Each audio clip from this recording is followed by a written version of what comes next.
Good afternoon, everyone. It's always challenging to do the session just before lunch because we are literally, standing in the path of you and some delicious food put together here at Taj Palace. But I promise you, this is going to be a very short, sweet, and insightful session. It has some of India's most exciting startups and entrepreneurs. In fact, we heard Home Minister Amit Shah as well make a mention of startups. He said startups dhoom macha rahe पिछले 10 साल में. And PM Modi was at Startup Mahakumbh this morning, where he said there are 19-year-olds running businesses worth tens of thousands of crores. Ritesh, I don't know if he was talking about you. If you're still 19 or 21, I don't know. But let me just start by getting each of your take on the amazing, decade that was, and what can we look forward to in the next 10 years? Because startups are clearly mainstream today. We had just one unicorn in 2011. We have 113 now, and 100,000 startups in India, which is humongous. Harsh, your own thoughts of how you've seen this evolve? We started in 2008, so we've actually been through this journey that you're talking about. And initially, even when we were starting out as a startup in India, startups weren't cool.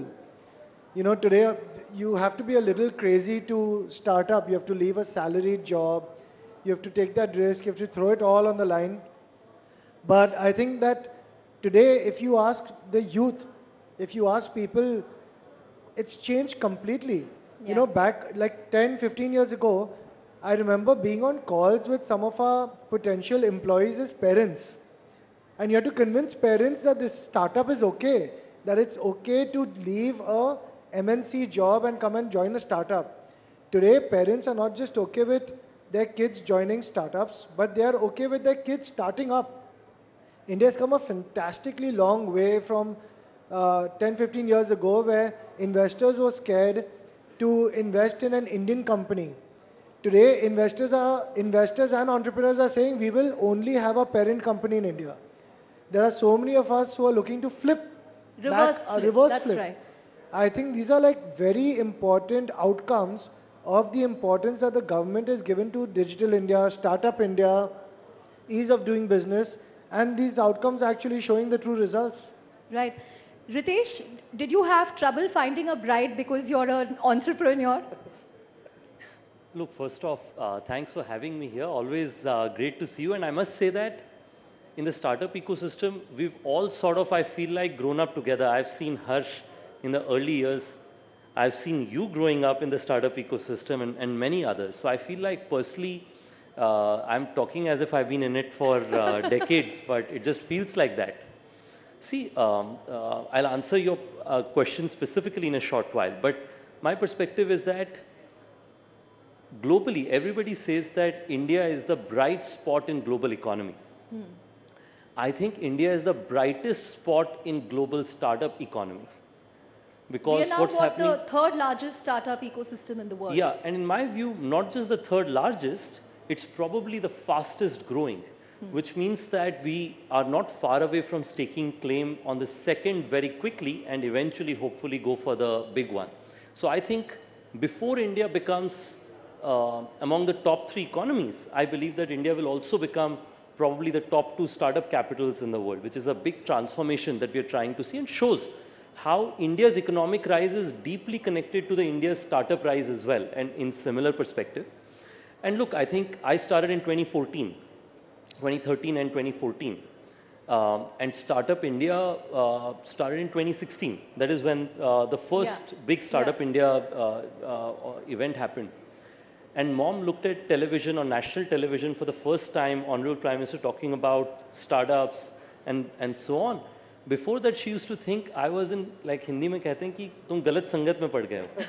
She used to say, ये startup वाले तुम्हें गलत संगत में ले गए. It's the wrong group of people. You should not surround yourself with them. You should go and meet your other friends who are going to university. But that day she felt that if the Prime Minister is talking about startups, then must be something good that's happening here. So I told doing something right.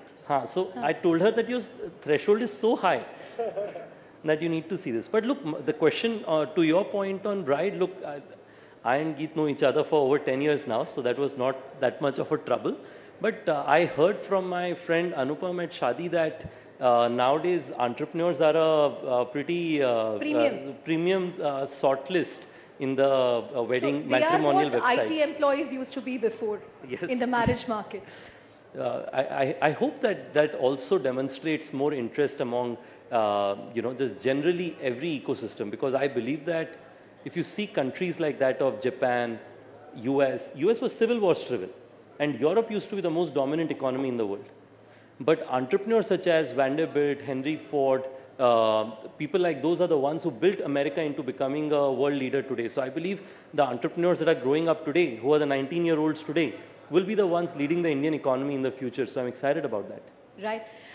Virendra, one thing that's often said about India is we are great in terms of the number of users. I mean, we have, 800 million internet users now. WhatsApp itself has 400 to 500 million users. So we are great in terms of user count, but we are still far behind when it comes to monetization. It's very hard to make money in India. Do you see that changing as an internet entrepreneur?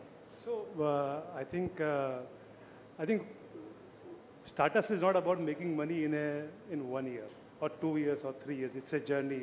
Harsh and Ritesh both have spoken that they have been building this company for decades, right? Harsh is hugely profitable. So, but I'm saying he has been building it for 10 years, 10, 15 years, right? So I think one misconception which people have about startups is you launch a startup and tomorrow you're going to be a $1 billion company. The news which you see out of a $1 billion valuation or a couple of $1 billion valuation is startups which have been plumbing and doing hard work for 8 to 10 years. So that's one very big thing. I think second thing is I would say when I started DailyHunt, people used to say, does Bharat need internet? Does a Hindi-speaking user need an internet? Does a Kannada-speaking user need an internet? No, VCs were so much averse to funding any business which is serving Bharat. So there was a lot of, naysayers that point of time. The same naysayers are talking right now that India has a lot of users and they don't have monetizability. If you look at the macro picture of India, I mean, our GDP per capita is growing leaps and bounds. We are going to be a 5 to 7 trillion economy in few years. And businesses which put and plumb right now, they will reap the benefits of when the economy grows up. So I think it's a game of patience. India is the fastest growing GDP market in the world. As Ritesh said, India is the startup capital of the world. I would say, you go to San Francisco, you go to Europe, you don't find the energy which you find here. This is primarily because people in tier 2, tier 3 cities are all talking about startups. Every engineering college, every MBA college has an entrepreneurship cell. There would be at least 60 to 70 accelerators across the country who are breeding startups. So the energy, the aspiration to do well in the world is just infectious, and India is a place to be in. That's an amazing insight that, this is not a top 6 cities or top 8 cities trend, but it's really reached Bharat, even in terms of entrepreneurship cells and starting up at the college level. But Upasana, you cannot talk about startups thriving without mentioning the initiatives from the government, be it the JAM Trinity, right, Jan Dhan, Aadhaar, or more importantly, all the DPIs in place, from eKYC to UPI to all the building blocks. I mean, we've seen a significant leapfrog because of that. In fact, we had the global CEO of Visa yesterday, and he said he's asked his employees to take pictures of sound boxes in India so that, he can show it to his global teams on the kind of innovation that's happening in fintech. It's on a different plane altogether, the use cases and the innovations. Take us through the role that DPI has played, and what role will it continue to play? Because now we are seeing account aggregator, we are seeing OSEN, which is again going to play a huge role in credit. We are seeing ONDC, which is, an e-commerce challenger. What role is all of this going to play? So firstly, thanks for having me here, Chandra. A pleasure to be here with all my very esteemed panelists. And, the question that you asked, I think the government in India has had a huge role to play. And within the government, I would say the central bank, the regulator, Reserve Bank of India, and all their different divisions, which have been at the forefront of this fintech innovation. And of course, that's how it, sparks.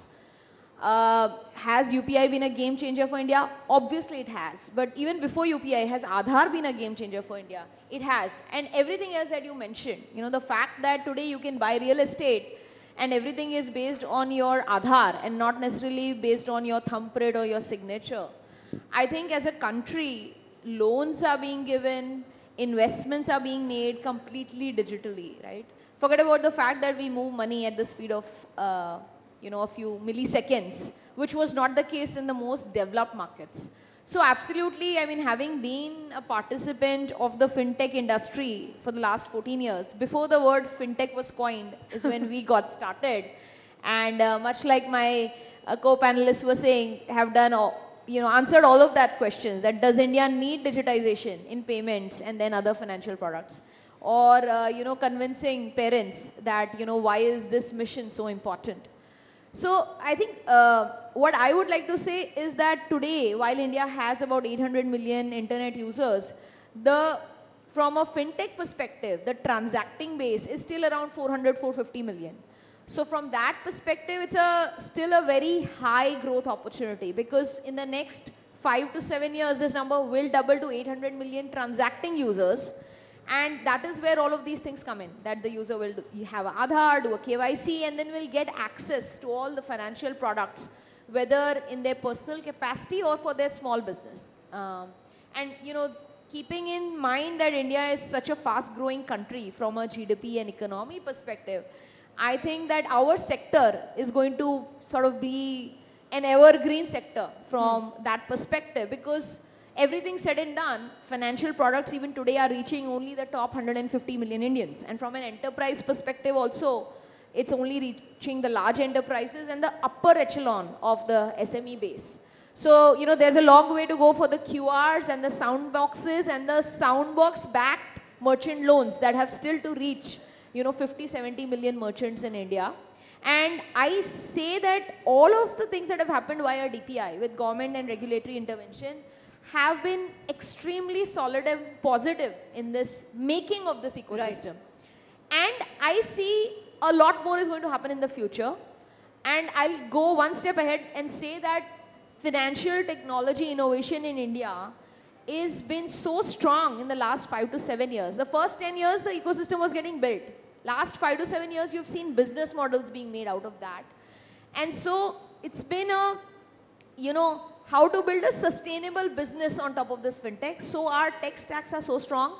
Not only will these homemade, made in India companies serve the Indian consumer and the Indian business merchant base, these technologies will also go global and take over the dominant financial technology provider in other markets as well. And that's something that we've already seen with NPCI, where, they are taking UPI to they're exporting it to different markets. But Harsh, we spoke about the Techade that was, the last 10 years, all the different triggers and innovations. What do you think is going to be the biggest tipping point for the coming decade? And the second part of the question, the government has done a lot in terms of encouraging entrepreneurship. But now and then we see a lot of confusion when it comes to policy, when it comes to regulation. We have seen this across sectors, whether it's sports tech, gaming, fintech. I think, fintech entrepreneurs are always very ki aaj kaun sa circular aayega RBI se.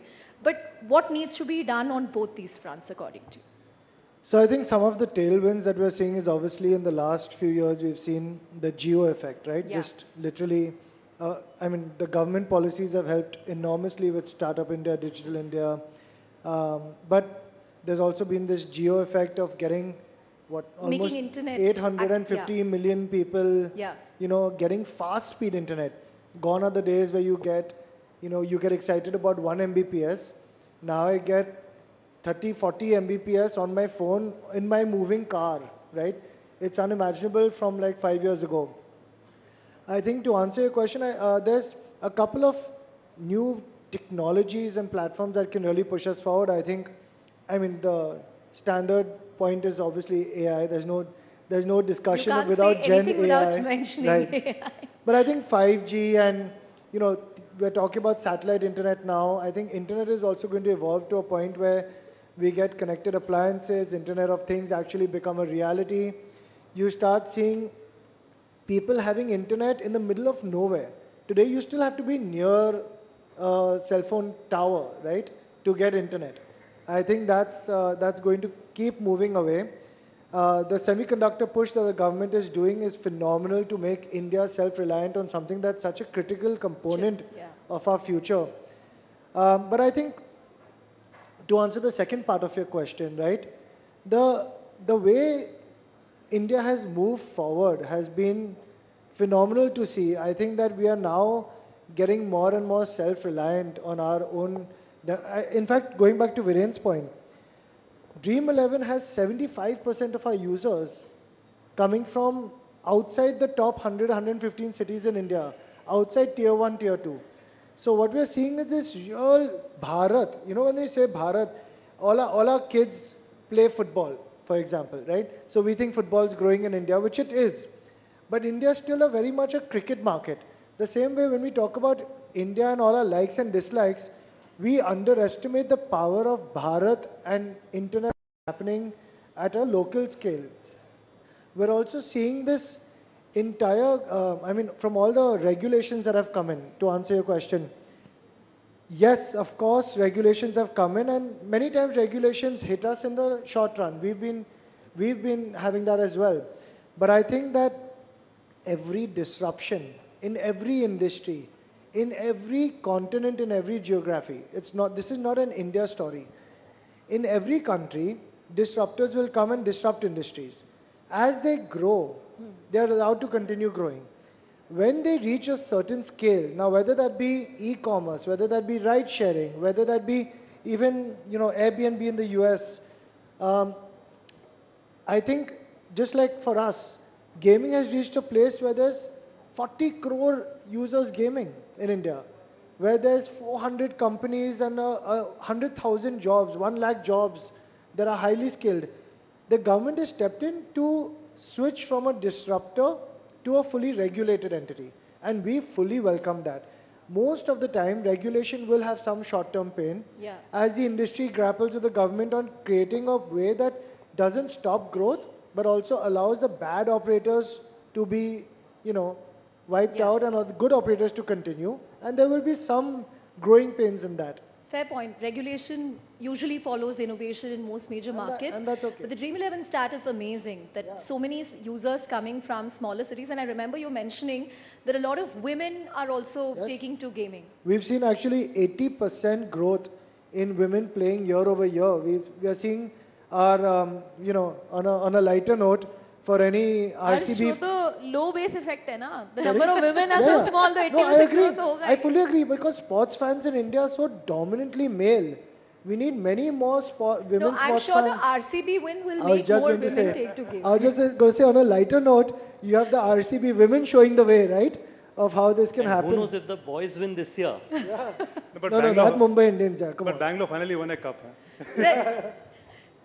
Ritesh, we've spoken about the good things, the tailwinds, but let's also talk about, governance issues that have rocked startups in the last year, from Byju's, then the regulatory concerns around Paytm. All this does make foreign investors nervous about what are we getting into in India. Is this a fair market? Is there rule of law? Is there stability?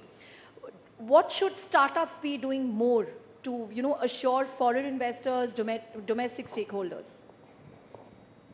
देखिए, I want to just conclude on Harsh's point before I respond to this. मुझे लगता है कि in startup language, 0 to 1 of Indian startups was 2016 to 2018, when the rapid ascent of startups happened. 1 to 10 was 2018 through to 2022. We went through various highs and lows, but we went through rapid growth as well. I think what got us here will not get us to the next from 10 to 100. So Uspe, this morning I was, of course, like many other entrepreneurs, very intently listening to Honorable Prime Minister's speech at Startup Mahakumbh. And he mentioned Bharat AI में दुनिया का नेतृत्व करेगा. Yeah. So मुझे लगता है कि the AI, and I'm trying to make an acronym because we're talking about sports. I think in AI it is Advantage India. For sure, because we have engineers, we have the product managers, we have implementation. So infrastructure ability we have good is proven by the Jam Trinity, and Harsh was mentioning that earlier. I think implementation is now the big opportunity, that how many developers from India are writing code and creating the best implementation of AI, and I feel that India offers a huge market domestically. Whether you pick it, like in our industry, right? You pick spiritual tourism, you have probably the world's biggest spiritual tourism market here. You want holiday destinations, you have the biggest holiday destinations here. You want urban cities, that's also here. That will allow us to do India for the world opportunities, which I think will create Indian leaders for the globe in times to come. To your point on governance, look, I think it's a part of growing up, coming back to the 10 to 100 story. Today, most of our companies have majority, if not all, independent directors. We are driving our business with decisions being made by people who are serious and have driven multinational companies historically. My view is that more startups are willing to be accountable not just to regulators, but also to their own stakeholders. I think their ability to make a positive impact will only get better. So my view is that it's a growing pain, but you will see companies, Indian startups, be probably in next 5-10 years learning from the pains as among the best governed is my hope in times to come. Right. Interesting point on AI. Hopefully the AI mission will also mean we get those GPUs which are in demand globally. We're out of time, and I want to get just closing thoughts from Viru and Upasana. Do we also need to do more to ring fence Indian startups like what China has done? This particularly came up during, the Google billing row. Just closing thoughts from both of you. I think our firm belief is that we should have a fair and playing field. It should be fair both to the local companies as well as to the international companies. Second thing is, when you frame a fair law, you need to be aware and have context of the ecosystem of India particularly. Why do you need startups? You need startups to drive innovation, and you need startups and you need competition to give best service to consumers. The Indian context is very, very important, and I think we should not be ashamed of framing rules which are around Indian context, Indian context, because we have huge diversity of population, which have different level of incomes, and we need to serve multitude needs of culture and needs of people. I'm going to let you have the last word, Upasana. Yeah, I think it's a double-edged sword. It's one of the fastest growing economies in the world. Of course, it's going to attract dollars, both from investors as well as big tech and large global players, right? We have Amazon here, we have Google here, we have Meta here, we have everybody from tech over here. And of course, they'll be interested. So I think my thoughts are that we don't have a Google of India, right? We don't have a WhatsApp of India. WhatsApp has come from San Francisco to us here, and we are a large market for them. So I think it will be the case that we will use global products. And so to the extent that we want to have Indian product companies also serving not just India, but the global markets, we have to give them a chance to compete.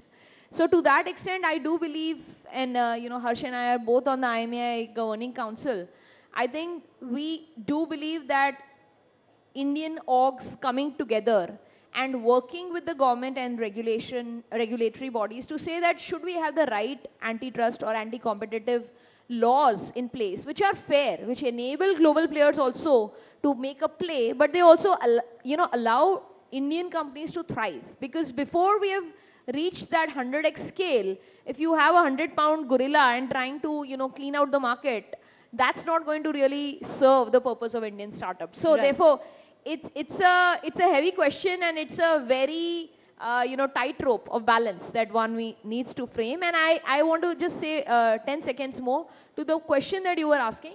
I do believe that we are now in that middle phase of the Indian startup revolution, right? The last 10 years were sort of the build out. We are in that middle phase where companies are going from being a toddler, teenager to reaching just that adulthood. So I think you will see some disruptions, but I think those disruptions will mean that startup founders, as they are coming now into the ecosystem and building, will not be going for growth at all costs. Right. They will have to realize that innovation is important, growth is important, but maybe for long-term sustainability, you have to slow down a little bit and also think about building within the guardrails, thinking about governance, etc. And I think that's going to be great for the Indian ecosystem, because that's where valuable businesses are going to get created. Right. On that note, thank you all very much for talking to us on this session. These are some of India's biggest entrepreneurs. A huge round of applause for all of them. Thank you very much, Harsh, Ritesh, Viru, and Upasana. Thank you. Thank you so much, Chandra. Thank you once again to all of our guests. It was a fascinating discussion on India's startup ecosystem. Comes at such an important time when the Prime Minister also has just inaugurated